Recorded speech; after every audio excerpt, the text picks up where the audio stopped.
உங்க பல்லவன் போக்குவரத்து கழக பஸ் பண்ண வேலையை பாத்தீங்களா? இப்படி செஞ்சா நாங்க எப்படி சார் ஆபீஸ் போறது? உங்க பஸ் டிரைவர்ல கொஞ்சம் மெதுவா ஓட்ட சொல்ல மாட்டீங்களா? சார், மெதுவா போனாலும் திட்டுவீங்க, ஃபாஸ்டா போனாலும் திட்டுவீங்க. உங்க மேல சேத்த வாரி இறைச்சதுக்கு பல்லவன் மட்டுமா பொறுப்பு? ரோட்ல பள்ளத்தை நோண்டிட்டு அதை சரியா மூடாம போனா தண்ணி தேங்கித்தானே சார் நிக்கும். நீங்க பள்ளம் நோண்ட டிபார்ட்மெண்ட் போய் கேட்டு பாருங்க. பள்ளம் நோண்டது யாரு? எந்த டிபார்ட்மெண்ட்? 4-5 டிபார்ட்மெண்ட் நோண்டறதுக்கு சான்ஸ் இருக்கு. நீங்க எதுக்கும் மின்சார வாரியத்துல இருந்து ஆரம்பிங்க. மன்னிக்கணும் சார், நீங்க குறிப்பிட்ட அந்த இடத்துல பிரேக் டவுனே இல்ல, மின்சார வாரியம் பல்ல நோண்டவே இல்ல. நீங்க எதுக்கும் குடிநீர் வடிகால் வாரியத்தை கேட்டு பாருங்களே. தம்பி, ஏற்கனவே புழநேரியில தண்ணியே இல்ல. நாங்களே திருவான்மையூர்ல இருந்து 2 நாளைக்கு ஒரு தடவை லாரியில அங்கங்க தண்ணி சப்ளை பண்ணிட்டு இருக்கோம். அண்டர் கிரவுண்ட்ல நாங்க போட்ட பைப் லைன்ல தண்ணி போயே 2 மாசத்துக்கு மேலாச்சுன்னு நாங்களே கவலைப்பட்டு இருக்கோம். அப்புறம் நாங்க எதுக்கு தோண்டணும்? நாங்க தோண்டவே இல்லையே. நீ எதுக்கும் PWD ஆபீஸ்ல போய் கேட்டு பாருங்க தம்பி. பள்ளத்தை தோண்டது யாருன்னு எனக்கு தெரியாது சார். சம்பந்தப்பட்ட கிளார்க்கு பிரசவ லீவ்ல போயிருக்காங்க. நீங்க எதுக்கு அடுத்த வாரம் வாங்க. பிரசவ லீவ்ல போனா அந்த சீட்டுக்கு வேற யாரையும் போட மாட்டீங்களா? சார், போஸ்டிங் போடணும் சார். ஆனா போடவர் கேஷ் லீவ்ல போயிட்டாரு. என்னங்கடா அராஜகமா இருக்கு? உங்க சூப்பரண்ட் எங்க? அவர்கிட்ட நான் ஒரு கம்ப்ளைண்ட் எழுதி தரணும். சூப்பரண்ட் சிக் லீவ்ல போயிருக்காரு சார். நீங்க மட்டும் எதுக்கு ஆபீஸ் வந்தீங்க? லீவ் போட வந்த மாட்டிக்கிட்டேன்.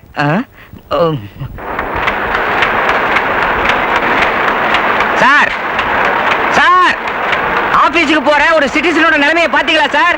பல்லவன் சேத்த வாரி அடிச்சுட்டு போயிட்டான். பல்லவன் ஆபீஸ்ல போய் கேட்டா MESல போய் கேட்க சொல்றாங்க. MESல போய் கேட்டா PWDல போய் கேட்க சொல்றாங்க.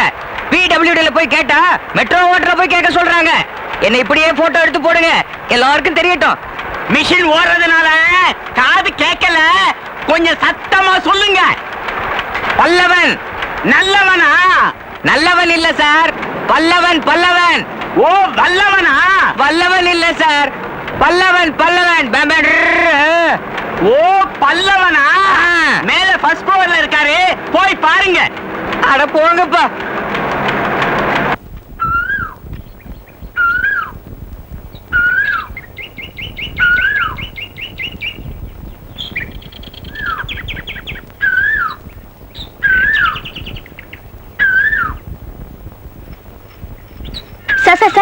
சார், நீங்க இந்த பார்க்ல தான் எழுதுவீங்கன்னு பேப்பர்ல படிச்சிருக்கேன் சார். உங்களுக்காக தான் 1 ஹவரா காத்துக்கிட்டு இருக்கேன். ஏன் உள்ள வந்திருக்கலாமே?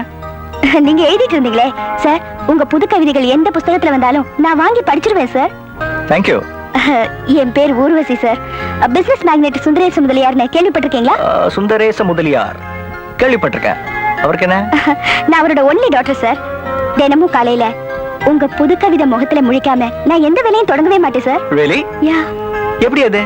தினமும் காலையில எழுந்த உடனே கண்ணாடியை பாப்பேன். கண்ணாடியில எழுதி வச்சிருக்கேனே, உதட்டின் சுற்றளவே உலகத்தின் பரப்பளவு. உங்க புது கவிதைதான்.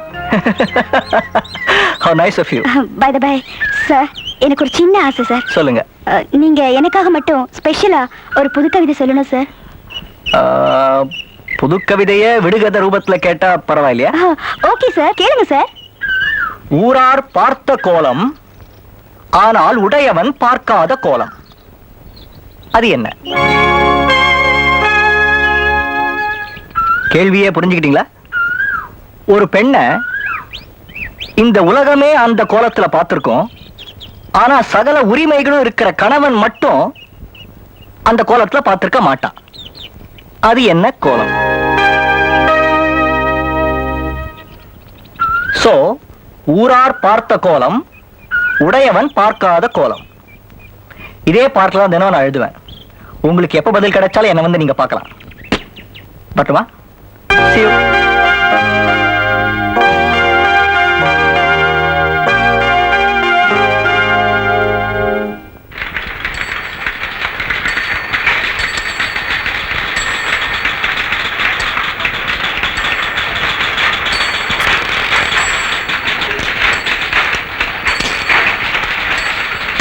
பாரிஜாதா, எங்க அப்பா எனக்கு பொண்ணு பார்க்க ஆரம்பிச்சிட்டாரு. அப்போ நம்ம விஷயத்தை உங்க அப்பா கிட்ட சொல்லையா? ஐயோ, அதெல்லாம் என்னால முடியாது. எங்க அப்பா என் தோலை உரிச்சிடுவாரு. அப்ப நம்ம காதல்? நீ ஏதாச்சும் ஸ்டெப் எடுத்தாதான் நடக்கும், இல்லைன்னா அம்பேல். எங்க அப்பா தான் எனக்கு பொண்ணு பார்க்க ஆரம்பிச்சிட்டாருன்னு சொன்னேன்ல.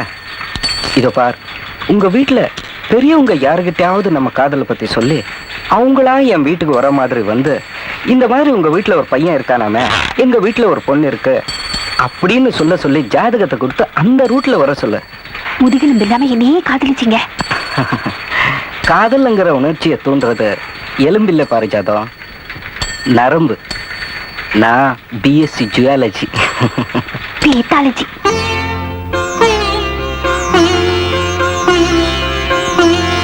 அண்ணே காஃபி. எங்கேயாவது சண்டைக்கு போறியா? இல்லையே அண்ணே. பின்ன ஏன் பாவாடி தூக்கி சொல்லிட்டு இருக்க? வாச தெளிச்சு கோலம் போட்டேன். ஏன் பாவாடி இறக்கி விட்டா கோலம் போட முடியாதா?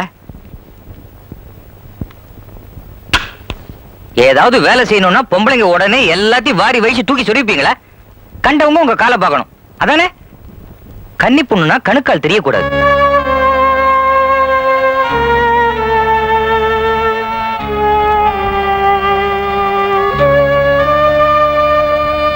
உனக்கு எத்தனை தடவை சொல்லிருக்கேன் இந்த மாதிரி ரெட்டை பின்னல் போட்டுக்காத, கொண்டைதான் போட்டுக்கணும்னு. இந்த வயசுல எப்படி என்னை கொண்டையெல்லாம் போட்டுக்கிறது? இந்த வயசுல தான் கொண்டை போட்டுக்கணும். கண்ணாடி மாட்டிக்கணும். எலுமிச்சம்பழ சைஸுக்கு பெருசா பொட்டு வச்சுக்கணும். வயசு பசங்க பார்த்தா அப்படியே வாந்தி வரணும். உன்னை இன்னொருத்த கையில புடிச்சு கொடுத்ததுக்கு அப்புறம் என்ன வேணா செஞ்சுக்க. பாப் வெட்டிக்க, லிப்ஸ்டிக் போட்டுக்க, ஸ்கர்ட் மாட்டிக்க, பவுடர் டப்பா அப்படியே தலையில கவுத்துக்க. எவன் வேண்டான்றான்? ரோடா ஏரியாவா வயசு பசங்க வாயில சிகரெட்டும் கையில சீப்புமா அலையறத பார்த்தா வயித்துல புளிய கரைக்குது. அவங்களுக்குன்னு ஒரு புரியாத பாஷை. மச்சி என்ன கண்ணு, ஐட்டம் கேசு, மச்சுக்குன்னு ஜகா வாங்குது, டாவு காட்டுது. பொண்ணு ஒல்லியா இருந்தா குச்சி ஐசு, குண்டா இருந்தா கோன் ஐசு. சே இந்த நாடு உருப்படாது.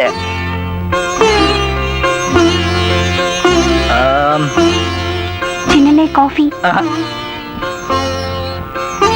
அண்ணே உங்ககிட்ட ஒரு முக்கியமான விஷயம் பேசணும். ஒவ்வொரு வாரமும் பத்திரிகை வந்த உடனே அதுல இந்த பூமிலி ராசனோட புது கவிதை ஏதாவது வந்திருக்கான்னு பாக்குற ஒரு சின்ன கூட்டமே தமிழ்நாட்டுல இருக்கு. அவங்கள ஏமாத்த கூடாது. இந்த வாரத்துக்கு வேண்டிய புது கவிதையை நான் இன்னும் எழுதல, உடனே எழுதி ஆகணும். அதுக்காக தான் போயிட்டு இருக்கேன். இப்போ இந்த வீடே பத்திக்கிட்டு இருந்தா கூட என்னால ஒரு டம்ளர் தண்ணி கூட விட முடியாது. தள்ளு பாரிஜாதம். பாரி, எஸ் பிடிச்சிட்ட. பாரி பாரி பாரினிலே கதிரவன் பிடிச்சிட்ட. பாரினிலே கதிரவன் காரினிலே வரும்போது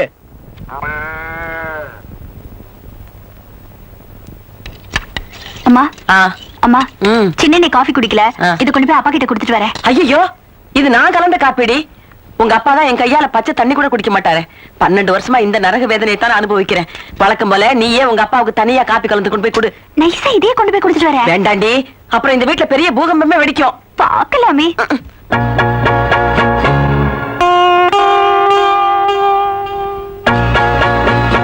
அப்பா காஃபி.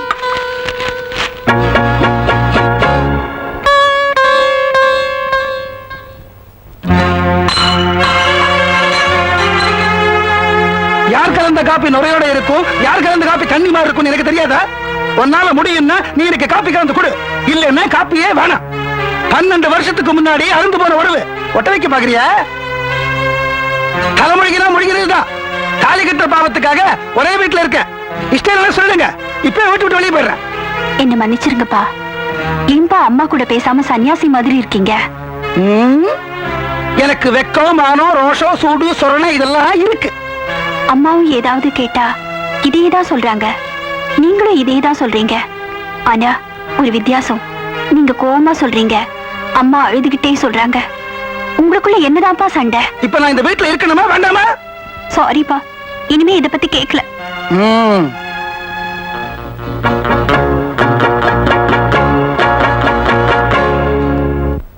என்னமா இது?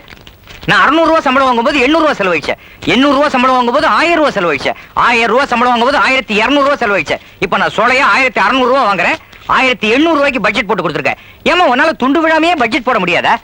நீ பேசாம நிதி மந்திரி ஆயிட வேண்டியதானே? என்ன என்னப்பா பண்ண சொல்ற? விலைவாசி எல்லாம் விஷம் போல ஏறிக்கிட்டு இருக்கு. விலைவாசி ஏன் ஏறுது? கவர்மெண்ட் ஆபீஸ்ல 20 ரூபாய் இன்கிரிமெண்ட் கொடுத்தா இங்க டீ கடையில ஏன் 10 பைசா விலை ஏத்துறான்? இதெல்லாம் யார் கேக்குறது? நாம தான் கேட்கணும். அடிக்கடி எலெக்ஷனுக்கு ஓட்டு கேட்க வராங்கல்ல, இப்ப எவன் தான் எலெக்ஷன்ல நிக்கிறது இல்லாத போச்சு. கண்டவன் நிக்கிறான். அம்மா பானைக்கு ஓட்டு போடுங்க, பூனைக்கு ஓட்டு போடுங்கிறான். அப்ப யானை மாதிரி மண்டை மட்டும் ஆட்டக்கூடாது, கிழிகிழின்னு கிழிக்கணும். அடுத்த தடவை கிழிக்கிறப்பா. கிழிச்ச நீ நிர்வாகம் பண்ணது போதும், இனிமே நான் பாத்துக்கிறேன். இன்னில இருந்து வீட்டு நிர்வாகம் என் கையில. ஐயோ, நிர்வாகத்தை மாத்திட்டானே, நிர்வாகத்தை மாத்திட்டானே. நான் என்ன பண்ணுவேன், நான் என்ன பண்ணுவேன்? மாட்டிக்கிட்டேன். அம்மா ஒரு முக்கியமான விஷயம் பேசணும், உங்ககிட்டயாவது பேசலாமா? அடிப்பாடி இவ ஒண்ணு நிர்வாகம் என் கையிலேயே இருக்கும்னு நினைச்சு சில தில்லுமுள்ளெல்லாம் பண்ணி வச்சிருக்கேன். இப்ப திடீர்னு நிர்வாகத்தையே மாத்திட்டான். அரிசிக்காரனுக்கு 400 ரூபாய் பாக்கின்னு எழுதியிருக்கேன். அது 400 ரூபாய் இல்ல 600 ரூபாய். இதே மாதிரி பால்காரன் மளிகை சாமான் எல்லாத்துலயும் சிக்கல் இருக்கு. அவங்க கிட்ட இவன் நேர்ல பேசிட்டான்னா நல்லா மாட்டிக்குவேன். அதுக்கு என்னம்மா செய்ய போற? பழக்கம் போல யாருக்கும் தெரியாம இருக்கிற கொஞ்ச நஞ்ச சாமானையும் மார்வாடி கடைக்கு தானம் எழுதிட வேண்டியதுதான். என்ன பாக்குற? இப்படித்தான் 12 வருஷமா இழுத்து பிடிச்சு இந்த குடும்பம் நடந்துகிட்டு இருக்கு.